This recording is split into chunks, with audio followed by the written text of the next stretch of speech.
Hello, good morning, good afternoon, good evening, and welcome to the cricket show. It's really good to be back, and as you can see, we're both back here today after a few weeks break. Prasen, welcome, and how are you, my friend? Thanks a lot, Bharat. Great to be here. I think it's been a long time coming. First of all, a very happy new year. I hope everyone's doing well. It's been a tough first week, very honestly, with the COVID back and whatnot. But I think sports somehow kept us awake and alive and kicking, and hopefully that's the case. How are you doing back in the UK? I can clearly see that you're freezing.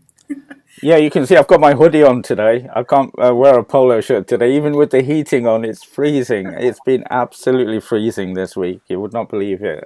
We've not had any snow, but I'm sure that's until we get into the fourth week, well, third week of February, then it's sort of downhill. But till then, it's something that we're supposed to used to. But it seems to be feeling a lot colder each year. I don't know if that's because of my age or because of it is actually colder. I'm not sure, but yeah. Probably because England's been decimated by Australia. You guys are feeling Oh the my cold back. goodness me! We're taking the draw as a victory, a huge victory. So it's celebration time here when it's for the cricket fraternity. But yeah, like you said, good New Year. How was yours?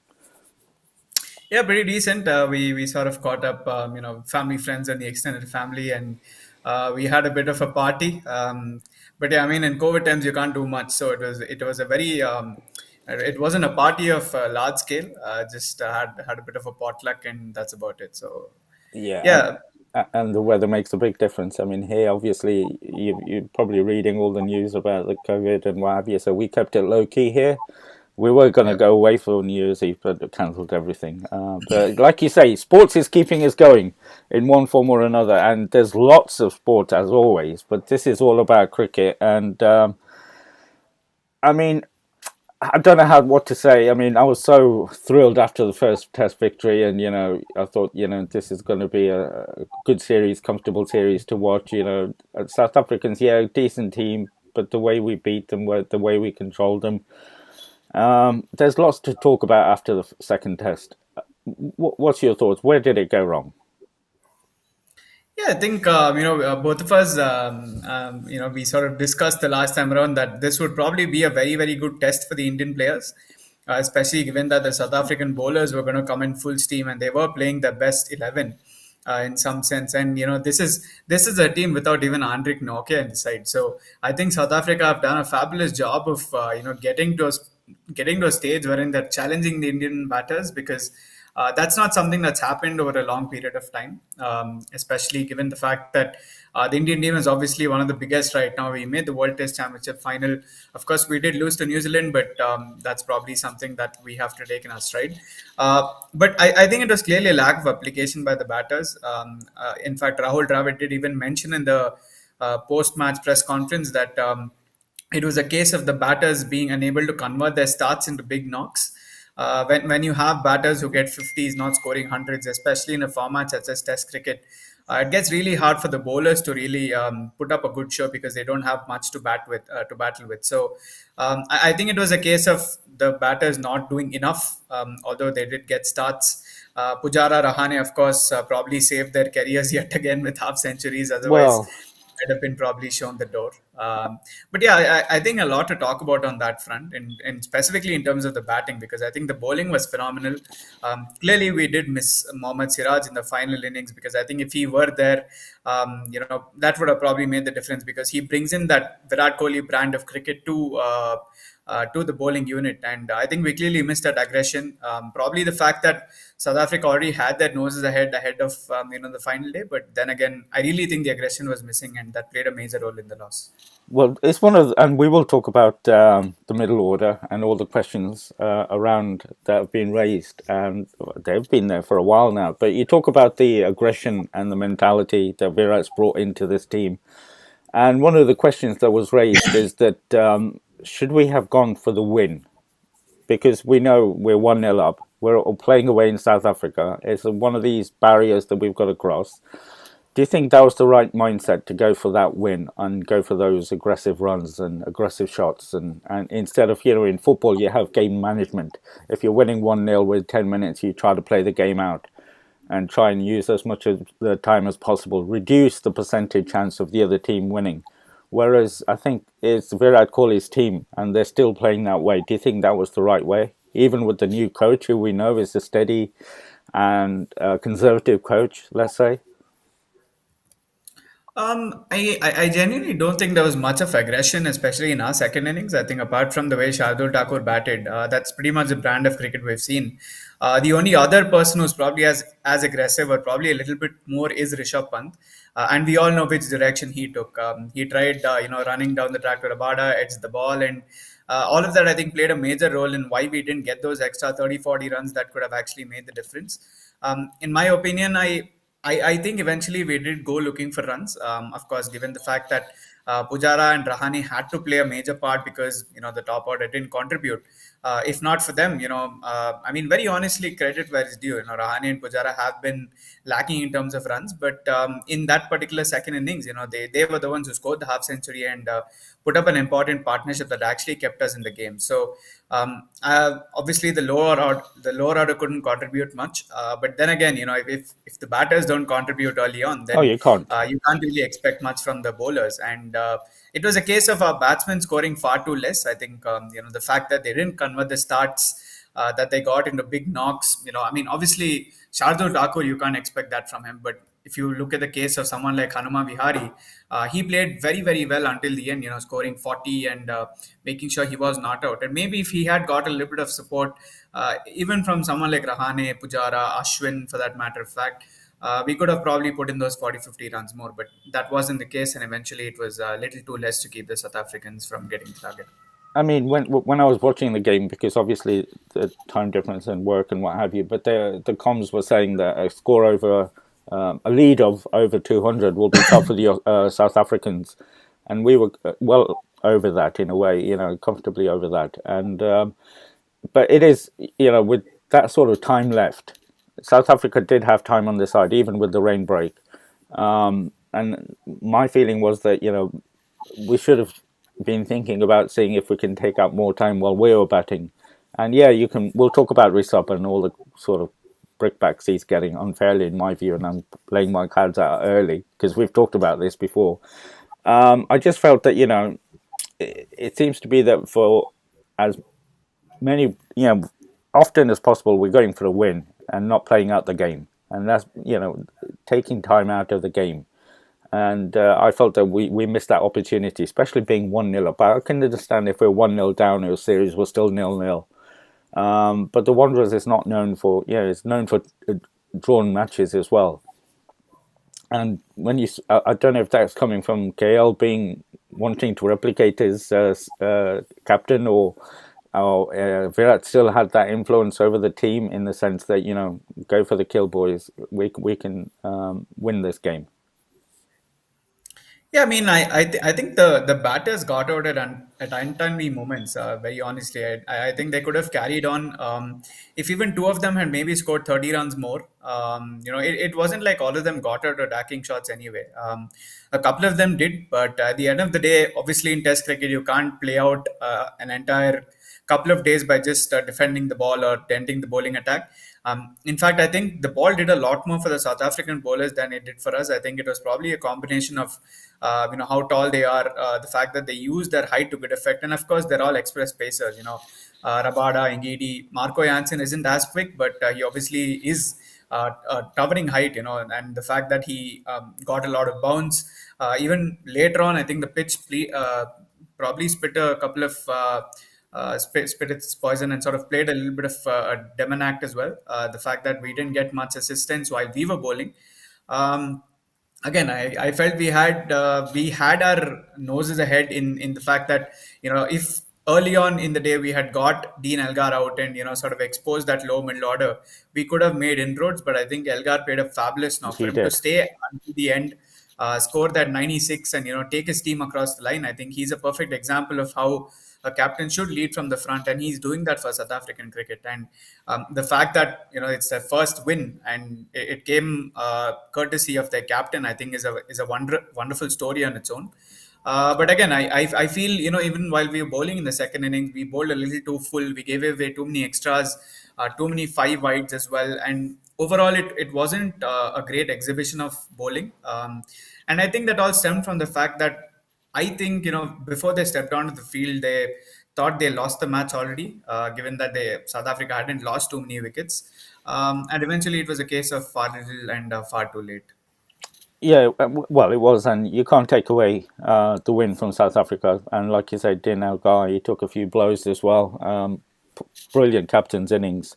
Let's talk about the middle order and going into the second test. And obviously, before the series, there was talk about Rahane and Pujara. They didn't have the best first test either. Is it a sort of a foregone conclusion? You never change a winning team. I mean, the forced change was because of Virat not being able to play. Vihari came in, but is it you don't look at the form, you just look at the result, and you go with the team that won that? Are you saying Virat should replace someone specific? No, I was thinking about Rahane and Pujara still being in the in the second test, even despite not having the best first test. And there were questions over both of them in the first before the series, and even being in the squad. We had the likes of Vihari, we had the likes of Shreyas in the team as well. And I'm thinking that is it just a mindset that if you win, you continue with the team. You don't look at the conditions, you don't look at the form. Yeah, what's very interesting is actually the way Rahul Dravid actually put this across. In the post-match PC, he sort of mentioned that the young players will have to wait for their chances. Even the guys who have come into the side had to bide their time on the benches. It's not like they were inducted into the 11 directly. They had to wait for their chance, and once they did, they're actually making the most of it. And I, for one, think Rahane was pretty okay in the first test. He did score, I think, of 48 and a 20, a quick 20, if I'm not wrong. And even later on, he sort of, in the second test, obviously scored that important 50. So he's done fairly enough. I think it's only about converting those starts. For all the conversations we've had, first in Australia, then in England, I mean, against England and New Zealand, and now against this South African side that's pretty strong. If they haven't dropped Pujara and Rahane so far, they won't be dropped going forward. Except for that one case where Rahane had a niggle, and I think we all know what that means. Mm. I think they're still backing these two seniors to come good. And once Kohli comes back to the side for the third test, I think it'll certainly be at Vihari's expense. Because he's someone who's unfortunately had to take the fall a lot of the time, other times because of the senior players who are in this side. So unless they're okay to bench someone like Pujara Rahane, which I don't think will be the case after their 50s in the second test, Vihari is certainly going to take the fall again to get Kohli back in the side. I mean, if anybody's in under pressure, I would say Rahane ahead of Pujara. But like you say, I really feel for Hanuman Vihari. I mean, he never gets to play at home, and then like you say, Pujara and Rahane came up with a 40 and a 50, but so did Vihari, and Vihari. yeah, he'll be dropped. But obviously, if you're faced against a choice between Vihari and Kohli, there's only one winner in that one. Let's get to the other middle order batsman. We have to call him middle order batsman, Rishabh Pant. We're playing with him as a proper batsman and wicketkeeper, and he took a lot of flack. But we knew this was coming. We said in the Australia series after that incredible innings that he will have the off day where his shots will raise criticism of him, and he got it, which in my opinion was not fair. He is the way he is, and I don't want him to change. What are your feelings on the shot that got him out? Was it a three-ball duck or something like that? Yeah, it was a second ball duck, and yeah, third ball duck. Sorry, he played out the first two balls, and it was third duck, a third ball duck. I think I have a lot of things to say about that. Firstly, I genuinely think, and it's a good thing. It's honestly a good thing that Pant plays that firebrand type of cricket, and I think a major reason of why he gets away with that is because that is very unique to Indian cricket. You don't see anyone else playing that form of cricket. Even not even Rohit Sharma, not even KL Rahul. They play a lot of defensive strokes, and probably once in 7 8 balls they go for the big shot. But Rishabh Pant's completely the opposite. Probably once in six, 7 balls, he plays the defensive stroke. And the only issue that I had with that particular shot he played against Rabada was it came at a time when I think we had a lead of just about 140 runs. I think it was about 160 something at the time when he got out. Um, at that stage, I think we certainly needed a lot more runs to challenge South Africa. Of course, in hindsight, I mean, at that point in time, a lot of people thought 200, 250 would have been enough. But it's South Africa in South Africa. They know their conditions. Their batters aren't, school kids. They're obviously back to come good. So that was my only issue with that shot that Pant played, is that he didn't get time to settle in. Of course, Test cricket is such that you're always going to have a large space of the field open, and you can feel free to play your shots. But that particular shot that Pant played, I think, came at a time when India needed the runs, and the fact that it was only Ashwin, Shardul Thakur, and the bowlers to follow, and you obviously don't have that insurance of runs. And I think that's the only issue that I saw, was the fact that he could have used his temperament a little bit better at that point in time. Otherwise, it's totally okay, because you need that type of cricket as well. If you have everyone who's playing defensive strokes, if you have everyone who's playing, let's say if you're scoring 30 out of 70 balls, that's a type of cricket that you play. And the other type is the one Rishabh Pant plays, where he scores 100, strike rate. So that was my only problem with that particular shot, is that it came at a time when India needed runs, but he got out. And I think Rahul Dravid mentioned the same thing, is that Pant will need to choose his shots a little bit more wisely, because he doesn't need to change as a player. The only thing he needs to change is his mindset, and he needs to make better decisions as to when to go for the big shots. I mean, I read an article by Shashwat usually on this call, and he linked it to, I think, asking Verstappen and Hamilton to drive on the left-hand side. Oh yeah, yeah. And I think he's getting influenced by your love of F1 there. So I'll have to have a word with Shashwat when he's back on that. You don't want to go down that route. But the analogy of telling a player to change the way he plays, and we know that Rishabh doesn't look at this match situation. He plays his game, and that's why I love him. And like you said, it's not a player that we've got abundance of in terms of the aggressiveness and attacking player who can change a game on his day, and he's done it in Australia. It was because of him we won that Test match and the way he played. And I think it's unfair in terms of the criticism, because when you've got a player like this, you'll have to take the bad shots in your stride. It's just not worked, and I think it's unfair on the young man. He's still young and learning, but I hope he doesn't change. I hope this criticism and Rahul Dravid, his comments, and doesn't change the way he plays. That's my feeling. Yeah, the only problem I have there is, I mean, obviously he's young, and he's certainly going to learn. It's not like he's 40 years old, and there's obviously not a lot of cricket left in him. But let's face the facts. He's played over 25 Test matches. He's played about 45 ODIs. He's played a fair few.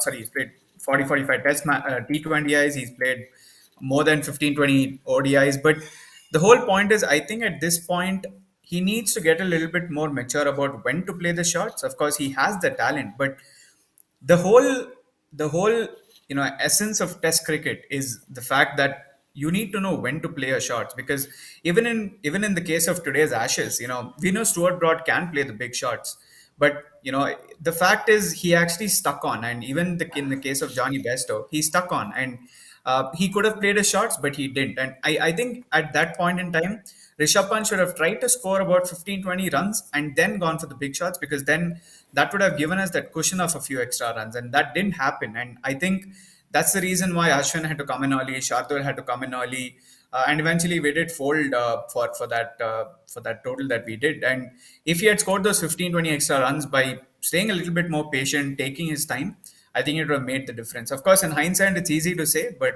I feel he just needs to build a little bit more of a temperament to understand when to play those shots, because he certainly has the talent. It's just about trying to channel it at the right time and channel it in the right direction. But I also think you referenced the Ashes test today. It's different when you're going for a draw and Yeah. you're trying to force a win in a way. I think the mindset's different as well. So, yeah, I just hope he doesn't. For me, I can understand people getting angry at the shop because that's the end of the. It's because of the result more than anything. Yeah, If we'd absolutely. won, there wouldn't have been any comments around. Well, there would have been a few comments. There was a rash shot and we got away with it. But I think it was because of the result, and I don't think we lost the Test match because of that one shot or that brief three-ball innings. And I sort of agree that with Chesterford's, I think, conclusion was that let the man play. He will have bad days, but it's not because of him that we lost this particular test. But again, another test under well, sort of Virat's regime, that there was a result. It's something that he looks for in Test cricket. And we've had three results in the Ashes. Obviously, today was a victory for England, a moral victory in getting a draw. This is But my favorite part.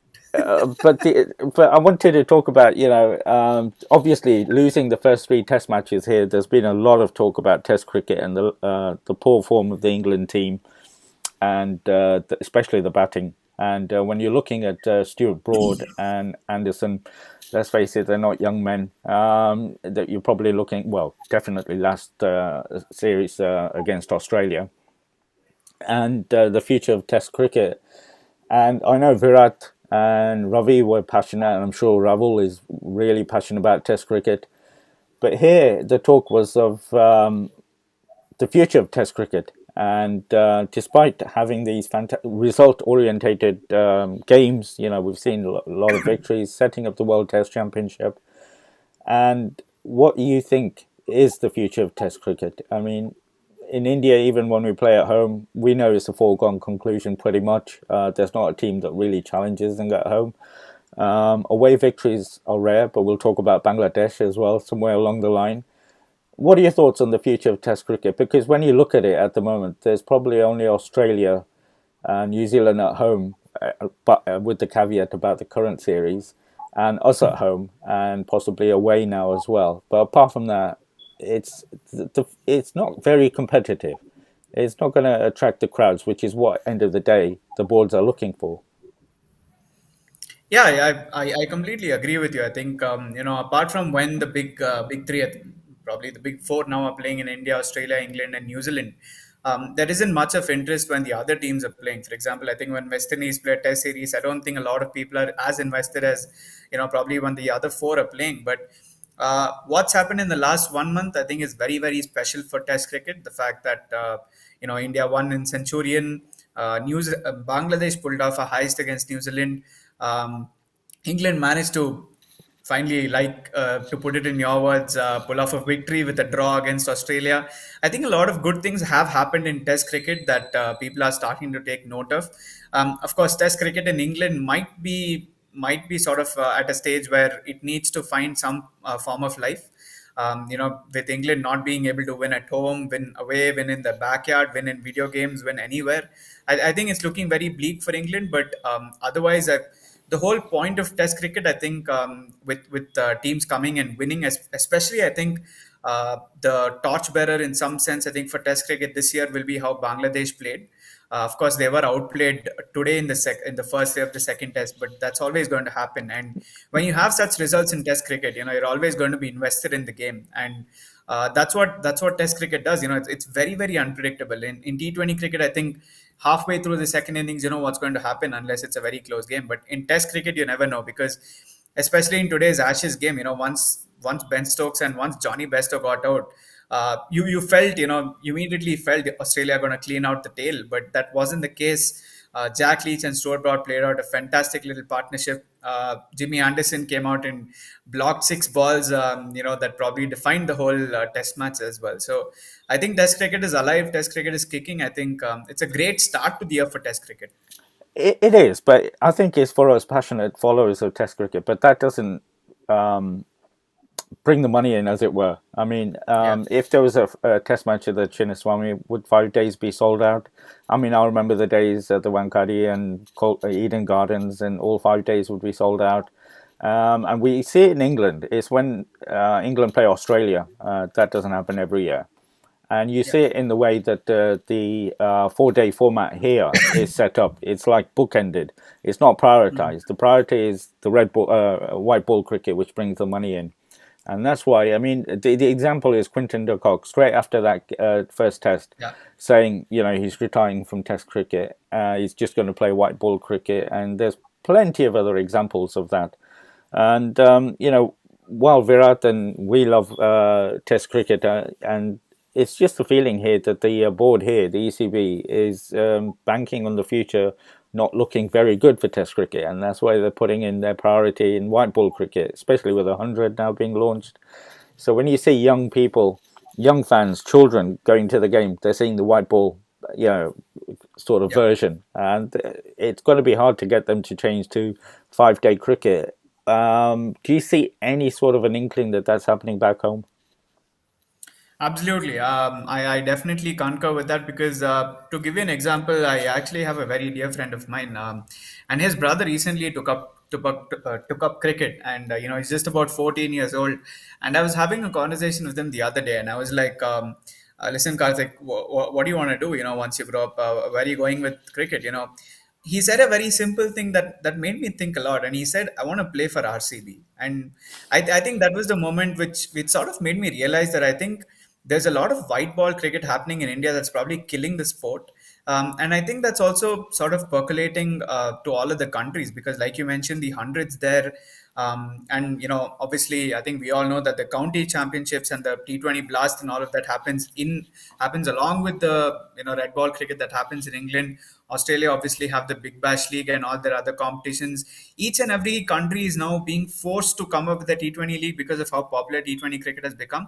And now with the investment made into the T10 league, even that's becoming big. And now no one really has the patience to sit and watch Test cricket. I mean, I don't think we can find five people who are going to sit and watch 5 days of Test cricket. Despite what's happened in over the last 1 month. And I think gradually the commercialism of cricket is something that's affecting Test cricket. Of course, you don't. I mean, obviously, you don't have that money coming from Test cricket because people don't have the patience now. They want to see 3 hours of cricket. They want to see 1 hour of cricket. Just know the result of the match and just finish off with that. They don't want to watch. They don't want to wait for 5 days of cricket to finish. So nowadays, kids are coming in from this mold where they just want to play the limited overs formats of the game. They don't want to play too much of Test cricket. They want to play the IPL because that's where all the eyeballs are. People they feel people aren't watching too much of Test cricket. So I don't see it improving, unfortunately, because of how popular limited overs cricket has become. And I think moving forward, that's certainly going to be the case as well. Because there aren't too many consumers of Test cricket as there are for T20 and obviously the even shorter format now of T10 cricket. So, unfortunately, I think that's something that's seeing the decline of Test cricket. But then again, there is still light at the end of the tunnel with the way the Test matches have panned out this month, and a lot more people are talking about it. So, I hope there is a slight resurgence of Test cricket, but I don't think that will come at the expense of white ball cricket because white ball cricket certainly going to be the priority moving forward. Do you ever see a situation where a Indian international says, I just want to play white ball cricket? I mean, obviously, when they get to a certain stage and certain stature, they can make that choice. But let's just play devil's advocate, and Hardik Pandya says, I don't want to play Test cricket, or Shardul Thakur says, I don't want to play Test cricket. Because of being all I think rounders, the pressure's a lot more on them, the stress is a lot more on them. Do you think there will be I a think Hardik situation of Pandya an is already Indian? there. But that's He's already possibly down to injuries and what have you. But yeah. I'm just thinking, here we have quite a few, and De Kock is one recent example. But we've had it here in England. Adil Rashid, he would have walked into the Test team, but deciding on, and he gets selected for the white ball game. But you don't see it in Indian cricket.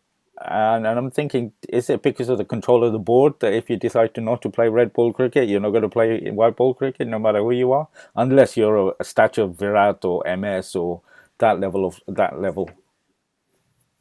I think it's going to come to a stage where we have too many cricketers playing cricket for India. I think because of the IPL, a lot of new talent is coming in. In fact, if we look at the ODI squad, Venkatesh Iyer, Surya, Shikhar Dhawan's going to be making his comeback as well. So we've got a lot of cricketers waiting in the wings. So I won't be surprised if, in 2 years' time, the test team is completely different from what we have in the limited over setup. Of course, the big names like Rohit Sharma, Virat Kohli, uh, Jasprit Bumrah are going to be playing all formats. But I think what's happened right now, especially the dialogue between BCCI and Virat Kohli, which till date is obviously still unclear, is I think Kohli has decided to prioritize Test cricket. He's going to play all the Test cricket that's available, but he's probably going to pick and choose the T20 tournaments that he's going to play. Of course, he will play the World Cups, but apart from that, in terms of the bilaterals, I think he's certainly going to pick and choose because he's now prioritizing family.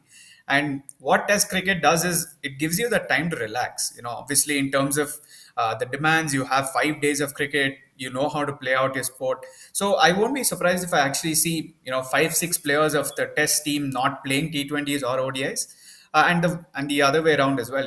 The 5 6 members of the T20 side not playing Test matches. So I won't be surprised to see two separate teams altogether because now with Rohit Sharma taking care of white ball cricket, and Virat Kohli taking care of red ball cricket, we're already seeing a divide in Indian cricket. So I won't be surprised. I think it's also something that we might need to get warmed up to. And if it happens, I'm not really complaining because we have so much of talent coming in from the IPL, coming in from the domestic tournaments like the Vijay Hazare, Syed Mushtaq Ali, that we can certainly afford to have a white ball team and a red ball team. And England cricket's doing that fabulously well. And I don't see why we can't do that in Indian cricket as well. Well, I'm not sure England's doing it fabulously. If you look at the Yeah, comments not they've right had now. about the test team, it's come in for a lot of criticism and more the board actually. The way that they've managed red ball cricket over the past 3 4 years, prioritizing. I'm just hoping it doesn't India doesn't go the same way, and you still have the big names because let's face it, the big names who usually make the headlines are from white ball cricket. Yeah. But you want them to be a part of the test team as well. Play the full game, and we don't want to go down the route of Sri Lanka. West Indies is the first example of a big nation going down to white ball cricket, losing their big stars from the test team. But I mean, we'll see how that pans out. Obviously, with the World Test Championship, hopefully that'll generate a bit of interest. But we've got to look forward to, in a way, the third Test match, which starts in a couple of days. And you mentioned that you'd go with the same team in the sense that Virat will come in for Hanuman. And there will talk a little bit of conversation and chatter about Virat's form as well, in the sense that he's not a big knock for 20 plus innings or 20 plus matches. And it is, surprising when you look at it. I didn't know that until read a couple of things. But is the form of the middle order still a concern going into that last test if we're not going to change Rahane Pujara and Virat's coming in? Yeah, I mean, it certainly is because if you're not playing enough cricket, then I mean, if you're playing enough cricket and you aren't scoring enough runs, then that certainly is an issue for any team. And I think the three of them are certainly going to have all eyes on them. In fact, given that Kohli will be playing the test, on his daughter's birthday, a lot will be expected of him and how he performs on the day. A lot has been spoken about his hundredth test as well. A lot of achievements for Kohli to actually look forward to. He's been the torchbearer of Indian cricket, and obviously him not scoring a century in 2 years and many tests is obviously not a great sign. He'll be really itching to perform. I think given the fact that he is someone who takes pride in his performances. He's someone who brings aggression to the table. He will want to perform. And for Rahane and Pujara, it'll be about silencing the critics, I think, because over the last 3 4 tours, all they've had to do is use the term outside noise extensively. Mm. All the media is creating it, all the fans are creating it. We don't feel it on the inside. I think all of that is a little bit of is too much for us to take. In fact, it's something I'm sure they are feeling the pressure of it. And if the 50, if anything, would have just eased that pressure a little, but they will need to perform because they are one among a billion people who want to play the sport and they are playing in the 11. So they will need to perform. And with all eyes on them, I think, and the series sort of on the line as well, they certainly need to perform. Yeah, I don't think they can avoid the outside noise. Back in the day, all had to do is avoid the newspaper, the hard print. But now with social media and online, there's no way they could avoid the noise, as it were. How do you think KL did in his first test as captain? I think the best thing about Rahul was that he sort of didn't allow the pressure of captaincy to get to him in terms of his batting. Otherwise, I think in terms of the bowling changes, I think he could have tried to do a little better. And with the fielding placements, I think A couple of times there wasn't like a, there weren't a couple of slips. He could have had maybe one fielder on the outfield. A lot of things that he could have changed, but it might not have worked. But in terms of purely his batting, of course, in the first innings he did score well. Second innings he again got a little bit of a start, but then didn't convert it. So overall, I think it was a pretty decent start. Unfortunately, of course, like we did mention at the start of the show, the batters didn't convert their knocks into big scores. Otherwise, I think we would have seen an entirely different storyline altogether, and a fairy tale start for KL Rahul as captain. But otherwise, his captaincy debut, I think, was fairly okay. Not too much to pick on, and I'm sure when given more opportunities, he'll learn over time. And obviously, he's going to be Virat's deputy as well, so he's got a lot to learn. Well, he's going to get a few more opportunities in the ODI series, and we had the ODI squad selected for the South Africa 3 ODIs there. When do you start building a team for the 2023 World Cup? We're in 2022. When do you start building a team? I think we to start building it right away because So if this you is my question, that if we're going to start, because that would be my thought as well, that you start building now. So if you're going to start building now, why would you pick the likes of Jahal, Shekhar Dewan, just to name a two? I don't want to pick on those two. There's a couple of names, Ashwin, I'll add just for the sake of it. I think they certainly deserve their chances. Obviously players do have their bad moments or bad times in premier tournaments like the IPL, and of course a couple of bilateral series as well. But let's face it, Shikhar Dhawan was the leading run scorer in the IPL. Ashwin did fabulously well for the Delhi Capitals, and he's actually turned over a new leaf with the way he's performing abroad and in India. No, Yeah, go I ahead, was, go I ahead. was, I was just, I was just going to say, do you see them playing in 2023 World Cup because it'll be at the back end 2023? Yeah, I mean, I definitely don't see Ashwin playing really because I haven't been a very big advocate of his inclusion in the limited over setup. But I think he's done really well for himself. The fact that he's bowled extremely well for the Delhi Capitals. He's done well in the limited opportunities he's got in recent times. And Shikhar Dhawan, I think, looks in great form. He's been as good as he's been at the top of the order. Unfortunately, his performances in the IPL have been overshadowed by guys who have been picked in the Indian team and are performing in the IPL, like Ruturaj Gaikwad, Nitish Rana, Venkatesh Iyer, and to name a few.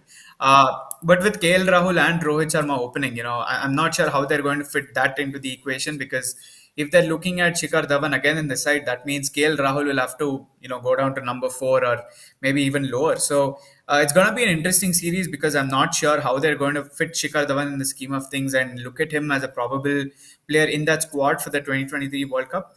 But I genuinely think he should get his opportunities because he's someone who I really enjoy watching him Oh play. no, there's no doubt If about. he's in form, then Yeah, why not? No, there's no question about his form, his talent, what he does for the Indian team. I'm just thinking that if you're going to start building a team for 2023 World Cup, it's going to be in our backyard.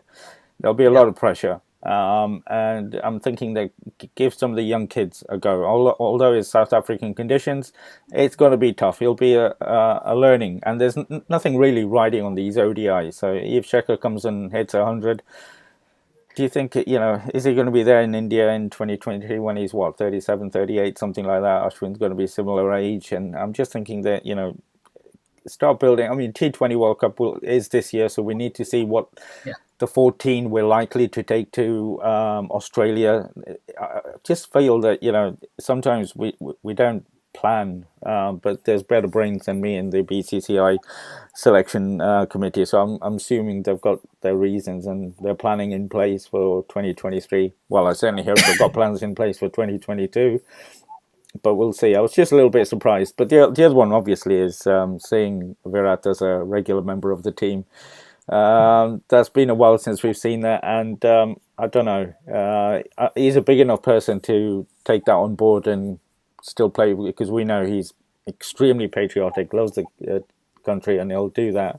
But it's just not seeing the C next to his name. A little bit sad. Yeah, it's gonna feel very different, to have a World Cup where Kohli is not captain after having him for so many years. But the unfortunate part of that is not that he's not captain, but it's about how the whole issue has surfaced. With lack of clarity, with a very prolonged cat and mouse story going on. I think Kohli again, he takes pride in his cricket. He takes pride in this Indian team. Uh, I hope the whole fact of him being relieved from captaincy changes him as a player, because we really need those runs from our premier batter. He's someone who's carried the team with his performances with the bat, and unfortunately, that's not something that we've seen in recent times. He's failed to score. He's looked very patchy. He's someone who's got starts, but he's not converted them. And the whole episode is something that's sort of affected the whole of the Indian cricket fraternity, not just the team, but the fans, the stakeholders, and everyone who's involved. Because we still don't have a clear answer about, Yeah, where the whole issue stands. If it was Kohli's decision, if it was Ganguly's, if it was the selectors. So until we get that, I think we're all going to be at on the fence, with respect to the whole issue. But again, it's a World Cup. I think Kohli loves big situations. He's someone who thrives in those moments, and hopefully we see the best of him in this upcoming World Cup. yeah, absolutely. But it's just like you said, it's probably not the actual fact that he's not a long captain is how it happened, but it's still sad not to see him leading. But all the best for KL in his debut, and also for Jasprit as vice captain. That's a Yeah. nice little feather in the cap for a bowler. Yeah, I mean, he's done so much for Indian cricket that I think he really deserves it. He's I wasn't I expecting he's it. I genuinely don't think there's anyone else who could have got it, because Shikhar Dhawan's just sort of making his comeback into the side. Obviously, Rishabh's in the Ashwin is team. someone. What is that? Rishabh. I think Rishabh Pant is more of a long term project. He's certainly going to be captain someday, and I probably think they want to give Bumrah that sort of a responsibility, because I think you can see how much he loves leading the bowling unit. And he's someone who's always there for the bowlers. He's a very thinking player. So I think they see that potential in Bumrah, the fact that he can actually lead the side and not just the bowling unit. And to have someone like him who's always a very jolly chap, someone who takes a lot of fun in playing the game, I think that combination is going to be really good. And he's someone who obviously has a lot of titles under his belt as well. And to have that sort of experience, to have that sort of responsibility on someone who's performed really well for us, I think he's really earned it. And Rishabh Pant's time will come. He's still 24. He has a lot of cricket left in him, and it'll probably be less than 2 years when before he's named vice captain. So I think Bumrah should just enjoy this time. He's really deserved it for everything he's done for Indian cricket. 2 years time, I'm hoping he becomes captain rather than vice captain, but we'll see, we'll see. Let's move to the future in the last quarter, well, last 10-15 minutes of the show, and we know the Indian cricket scene, the future's bright, long as it's nurtured well, and start with the under-19 World Cup team on the back of a brilliant Asia Cup win. And a lot of talent there. And we, as always, I mean, I think we've won pretty much every single Asian Cup, bar one or something. I don't know what happened Yeah. a few years ago. And we again go into the World Cup as favourites. And I really enjoyed watching. I watched the final, and again, a lot of talent coming through there.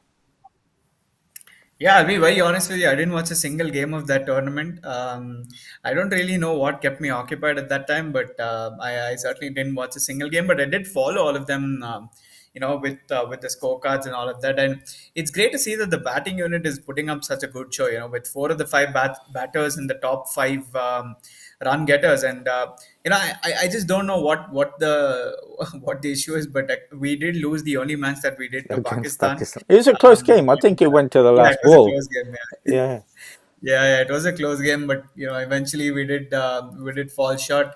But yeah, I mean, I think the talent in India is absolutely limitless. With so many states being invested in the game now, I think facilities are improving across the country, not just in the metropolitan cities right now. So we're seeing talents coming in from all parts of the country, and that's great to see.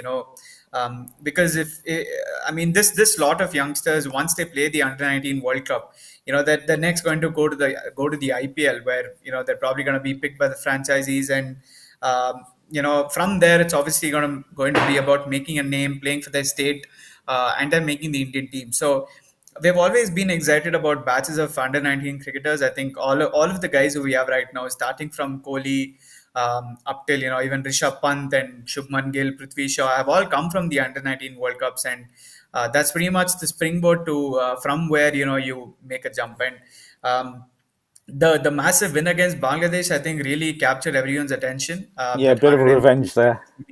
Oh yeah, a massive revenge, and it was a huge win. 103-run win is pretty big, and after that, in the final, to actually do well and win the title, the eighth win out of nine Asia Cups that have been held, I think, is a great achievement. And I'm actually very excited for this edition of the World Cup, because we haven't heard much of these young guys, because they haven't played as much as probably the others did for their state teams. And the last two And years hopefully, hasn't helped them. yeah, exactly. The whole pandemic and Mm. the amount of cricket that's been cancelled certainly hasn't been of help. And hopefully they put up a good show, and they we win another World Cup. Yeah, the timings are not going to be good for you in the West Indies, but it'll be good for us just in the early evening. So we'll be able to hopefully catch a lot of the games. But just looking at India's group, and we've got Ireland, South Africa, and Uganda. You'd think we're going to top that group, but then in the quarterfinals we should play either I think it's the second team from Bangladesh, Canada, England, and UAE. Again, I Yeah, think we're capable of beating both of those. So we'll see who we get in the semi-finals, and it could be Pakistan if the draw pans out that way in the semi-final. But something to look forward to from this week. Like you say, the under 19s in the past 2 years, it's been difficult for them, but they really shone in the UAE in that Asia Cup win. And no doubt with two new franchises coming into the IPL auction, there'll be more opportunities for the young people to come into the reckoning as well. But the other future of Indian cricket that I was so pleased about was the victory of Himachal Pradesh absolutely. in the Vijay Hazare Trophy. I mean, there's a state that I never associated with cricket. I know we've got a test ground there, a beautiful, beautiful ground.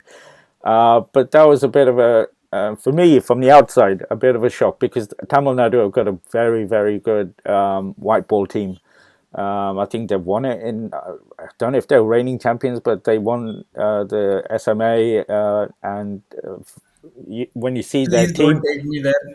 well, I didn't want to mention your boys as well, but you've got to give credit where credit's due. Yeah, And when you absolutely. look at the names of Himachal, there's not many recognized. Well, not for me anyway. That was good to see, though, for Indian cricket, domestic Indian cricket. Fabulous. I think Himachal's story by itself is so great to speak about. Because the fact that a lot of people just know Dharamshala as the venue where dreams come true, and the fact that players love to go there and play because of the picturesque stadium and all of that. But I think the effort put in by the HPCA into developing the state into a hub for cricketers. I think the fact that facilities are now there across the state and not just in these main cities. I think is a great it's a great example of how cricket can develop, and the results are there to see. 314 to win in the final against Tamil Nadu, a side that seemed absolutely unstoppable.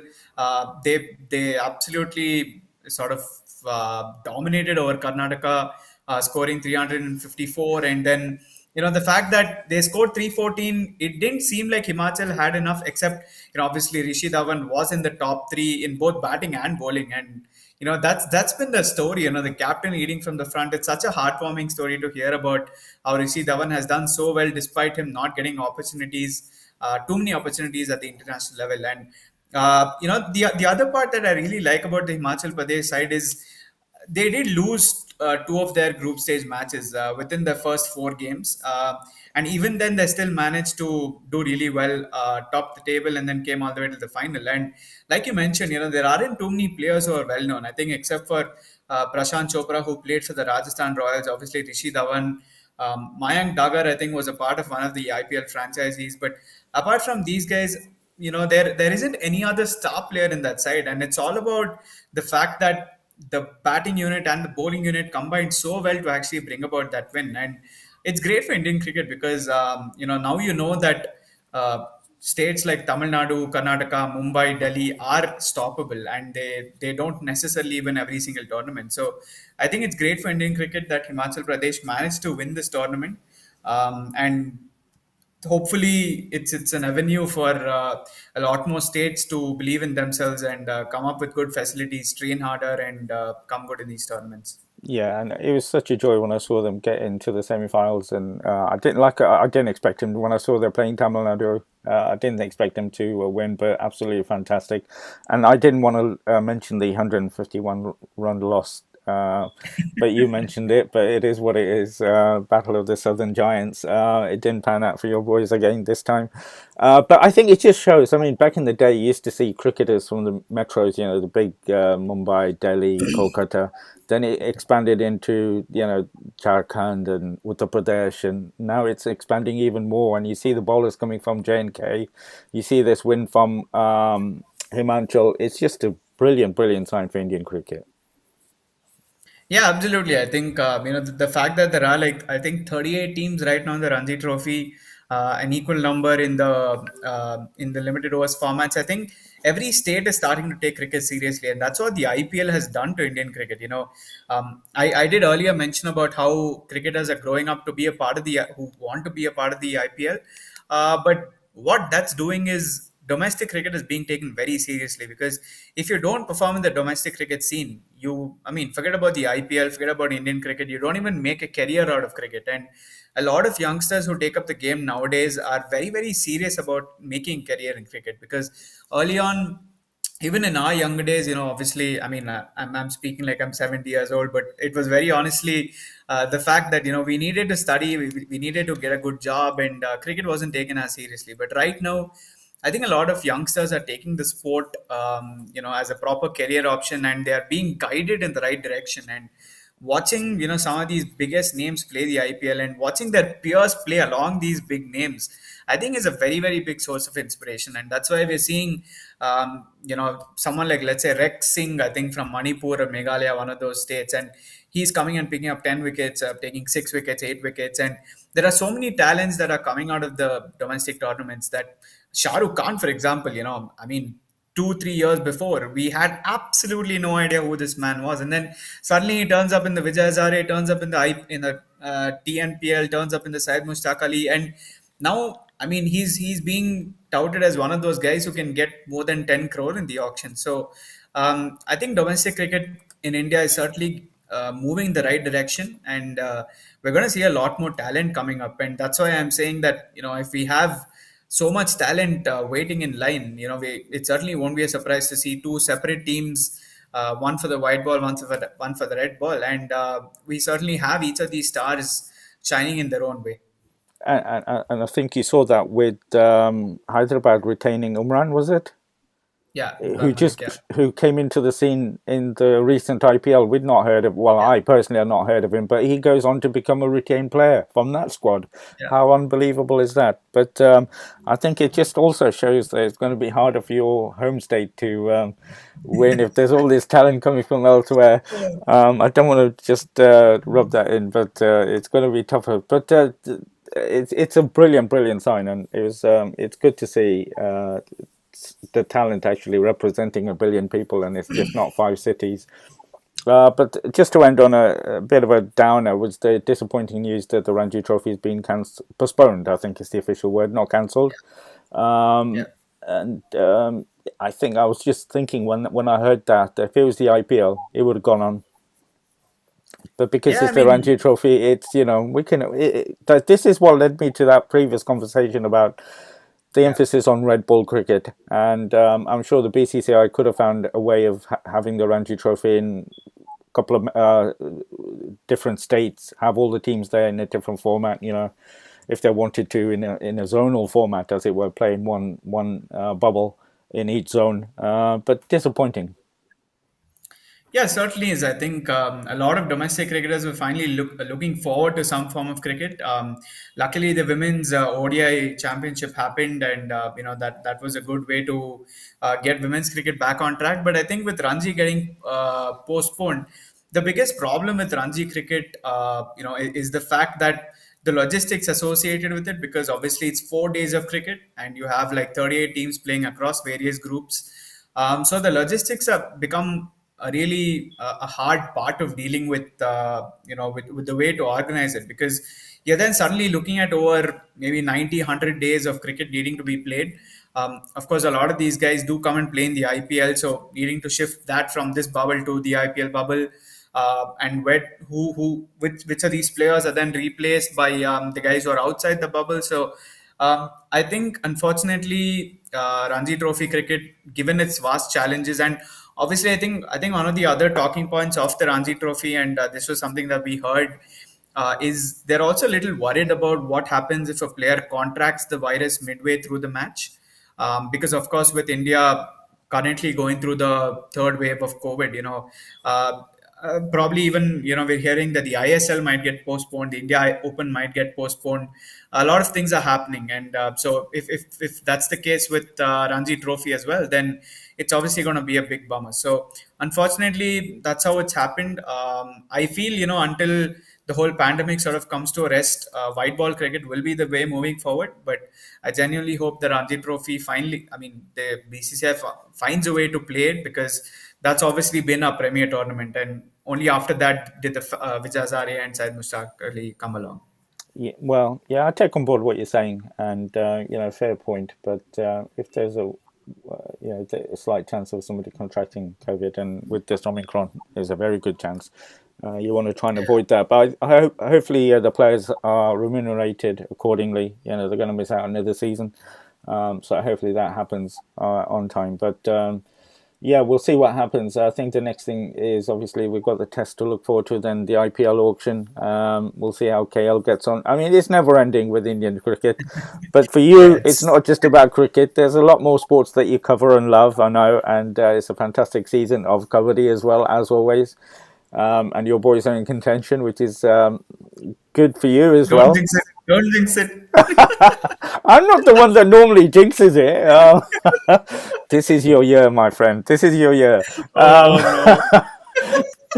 no. no, no, I have the We've, faith, we've have the luckily confidence. we've luckily got this on record. So if it works out, then I'm gonna post it. If it doesn't, then I know where to go. Well, we've got to believe. We've got to believe. So yeah, lots to keep us going. But as always, the one thing that keeps me going is speaking to you on a regular basis. So I can't thank you enough for that. It's been a brilliant chat, as always.